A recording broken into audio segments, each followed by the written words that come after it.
Oggi vi parlerò di un argomento affascinante e perfetto per chi ama la scienza e il fai da te.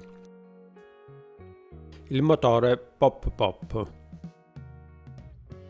Questo piccolo motore a vapore è semplice nella sua costruzione ma incredibile nel suo funzionamento. Vediamo insieme come funziona e perché produce il suo caratteristico suono pop-pop. Il motore pop-pop è un dispositivo che sfrutta il vapore per creare movimento oscillatorio. È ideale per esperimenti scientifici, per divertirsi con la fisica e per chiunque voglia scoprire di più sul funzionamento dei motori a vapore. La struttura è molto semplice, un contenitore che può avere forme diverse, solitamente riempito con un po' d'acqua che viene riscaldata per generare vapore. Ecco cosa succede passo dopo passo. Quando l'acqua viene riscaldata si trasforma in vapore. Il vapore si accumula nel cilindro aumentando la pressione.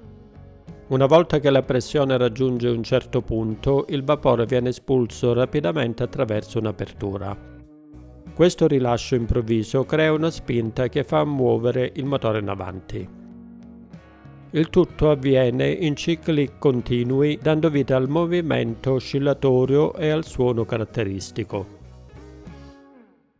Un elemento fondamentale del motore pop-pop sono i due tubi, che svolgono un ruolo chiave nel suo funzionamento. Ma come lavorano esattamente? A differenza di quello che si potrebbe pensare, i tubi non funzionano in alternanza ma lavorano in sincronia. Ecco cosa succede. Quando il vapore viene espulso attraverso i tubi, la pressione all'interno del motore diminuisce in modo uniforme. Questo abbassamento di pressione fa sì che l'acqua venga risucchiata contemporaneamente in entrambi i tubi.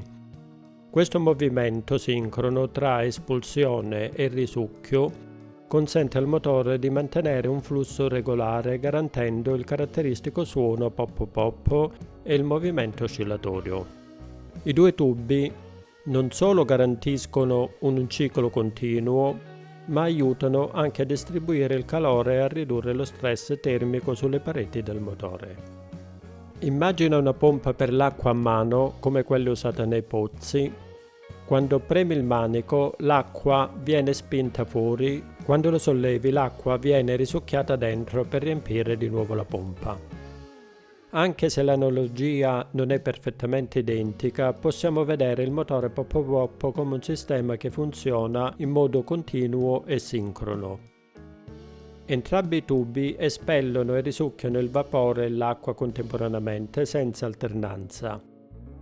È proprio questa sincronizzazione che consente al ciclo di funzionare senza interruzioni, creando il caratteristico movimento oscillatorio e il suono pop-pop. Ecco spiegato il funzionamento di questo piccolo ma affascinante motore. È perfetto esempio di come i principi scientifici possono essere utilizzati per creare qualcosa di semplice ma efficace.